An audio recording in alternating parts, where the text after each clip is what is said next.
Hello Kakinada. నేను Sanjay lucky ముగ్గురం కలిసి డేట్కి అయితే వెళ్ళాము. అండ్ ఏ రెస్టారెంట్కి వెళ్ళాము అంటే అంబిక ఆక్వేరియం రెస్టారెంట్కి. ఎందుకు ఇక్కడికే చూస్ చేసుకున్నాము అంటే ఫుడ్ కబాబ్ కాబట్టి సో ఇక్కడికే వెళ్దామని మేము ఇక్కడికైతే వచ్చాము. అండ్ ఈసారి మేము ఏం ఆర్డర్ చేస్తాం ఏంటి అని చూసేద్దాము. ఫస్ట్ అయితే లోపలికి వెళ్ళగానే మనకి ఎంట్రన్స్లో థీమ్ అతర్ కొట్టేశారు. మేము వచ్చేసి కొన్ని ఫొటోస్ కూడా క్లిక్ చేసుకున్నాం ఇక్కడ. అండ్ మాకైతే చాలా బాగా నచ్చింది. అండ్ లోపల కూడా డెకరేషన్ అక్కడక్కడ చాలా బాగా చేశారనమాట. మేమైతే ఫస్ట్ లోపలికి అయితే ఎంటర్ అయిపోయాము. అండ్ ఈరోజు ఫుల్ రష్ ఉంటుంది అనుకున్నాం, బట్ ఇప్పుడే స్టార్ట్ అయిందంట. సో ఇప్పటికీ ఆల్మోస్ట్ చాలా వరకు జనాలు అయితే ఉన్నారు. అండ్ ఇంకో చూడండి, ఆల్మోస్ట్ చాలా వరకు ఫిల్ అయిపోయింది. కాకపోతే మేము వచ్చినప్పటికైతే ప్లేస్ అయితే ఒక్క టేబుల్ ఖాళీగా ఉంది.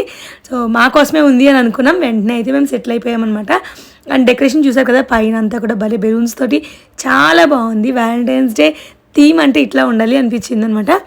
అండ్ అలాగే అంతేకాదు, ఇప్పుడు ఫుడ్ విషయానికి వస్తే ఎలా ఉంది ఏంటి అనేది ఎవ్రీథింగ్ డీటెయిల్గా ఎక్స్ప్లెయిన్ చేస్తాను.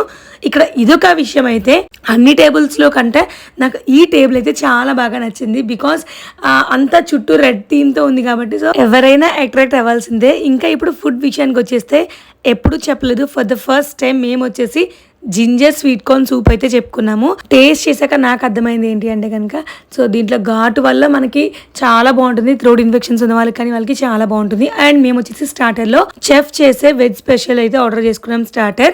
అండ్ ఇందులో వెజిటేబుల్స్ అన్నీ కూడా చాలా బాగున్నాయి. అండ్ మెయిన్గా చెప్పాలి ఏంటి అంటే కనుక, స్టార్టర్ ఎంత బాగుందో స్టార్టర్ చుట్టూ ఉన్న కోటింగ్ చాలా బాగుంది. దానివల్ల టేస్ట్ అంతా వచ్చింది. మీరు ఒకసారి ట్రై చేయండి, చాలా బాగుంటుంది ఇది. అండ్ దీంతోపాటు మేము paneer క్యాజు curry and butter non అయితే చెప్పుకున్నాము. And paneer క్యాజు curry dhaba style మనకి ఎలా అనిపిస్తుంది, సేమ్ టేస్ట్ అసలు అదిరిపోయింది. నేను ఎప్పుడో ఒక్కసారి ఇట్లా తిన్నాను అనమాట దాబాలో. అదే టేస్ట్ మళ్ళీ నేను ఇక్కడ చూసాను, చాలా బాగా అనిపించింది. మేము ఇక్కడికి ఆల్మోస్ట్ చాలా సార్లు వచ్చాము. ఎప్పుడు కూడా ఫుడ్ టేస్ట్ అలాగే మెయింటైన్ చేస్తున్నారు. సో ఫుడ్ లవర్స్కి ఒక మంచి స్పాట్ అని చెప్పచ్చు అంబిక అక్వేరియం రెస్టారెంట్. అండ్ అలాగే మనకి థీమ్ అంతా కూడా చూసుకున్నట్లయితే చాలా బాగా డెకరేషన్ చేశారు. మేము ఇంత అలా ఎంజాయ్ చేయడానికి కారణం ఏంటి అంటే మెయిన్ ఫుడ్ అంతే అనమాట. సో ఈ వ్లాగ్ మీకు ఎలా అనిపించిందో నాకైతే కామెంట్లో తెలియచేయండి. మరిన్ని వ్లాగ్స్ కోసం సబ్స్క్రైబ్.